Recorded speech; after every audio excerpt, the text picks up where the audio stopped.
Ал былтырғыда басқа табиғат жанашырлары не дейді екен? Киіктің саны 2 миллион ғана болу керек Қазақстан, одан аспау керек. Қалғаның осы 2 миллионның соның 15-20% реттеу керек. Бірақ өкінішке орай осы қанша жыл болды, біздің елімізде, совет өкіметімізде нақты зерттеген жоқ киіктің ауруларын. Сол пастереллезтіп береді, аштықтан өлтіріп береді.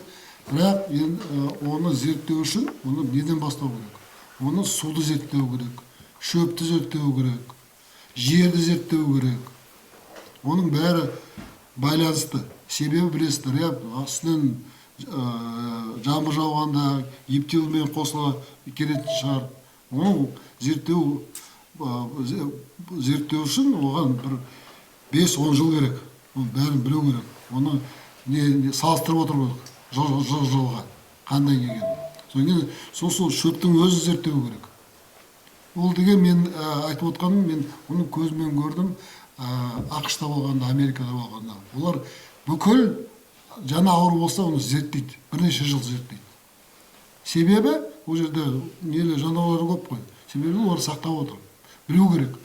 Мүмкін оларға ауру үйдің малынан келеді.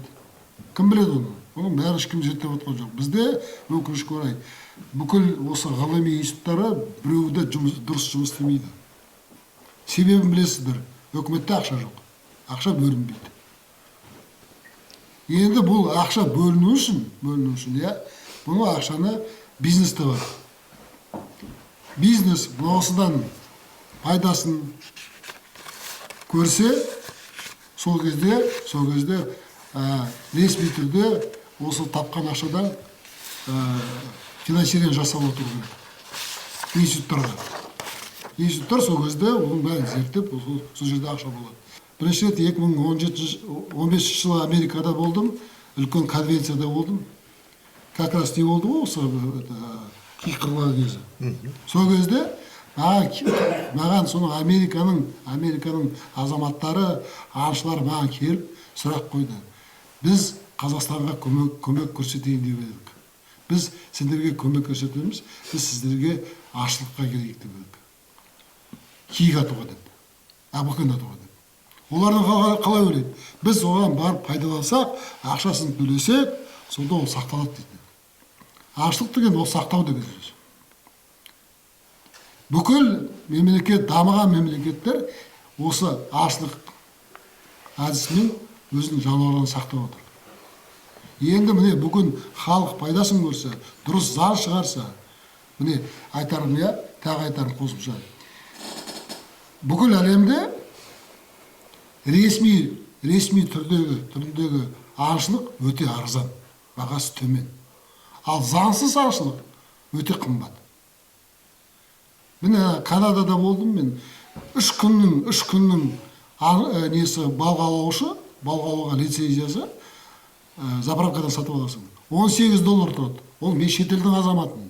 Маған $18. Ол жерде тұратын тұрғындарға 10 есе төмен бағасы. Ал енді мен лицензия алмай балыққа шықсам, онда штрафы $2,5 канадский болады. Түсініп отырсыз ба? Солай болу керек. Енді бүгін киіктің санын реттеу үшін халыққа беру керек. Өте арзан бағамен беру керек. Сонда олар біледі, міне мысалы, ол ашылық деген не? Оның 3 түрі бар ашылықтың. Ол промысловый дейді, бақсылармен айналысқан. Промысловыйдың оның бағасы өте төмен болу керек. Пол МРП болу керек, $1,600 болу керек қой. Ал енді әуесқой ашылықтарға ол жарайды $10,000 тұрсын, не, ол лицензияның бағасы, біз, ал енді шетелден келген $100,000. Интерохота. Солай, бүкіл мемлекетте солай. Бізде де солай болу керек.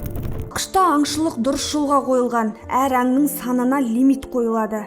Түскен қаражат табиғатты қорғауға жұмсалады. Ғалымдар жыл сайын мониторинг жүргізіп ұсыныстар береді. Бірақ біз үшін ең маңыздысы киікті тек экономикалық ресурс деп емес, ұлттық құндылық деп қарастыру.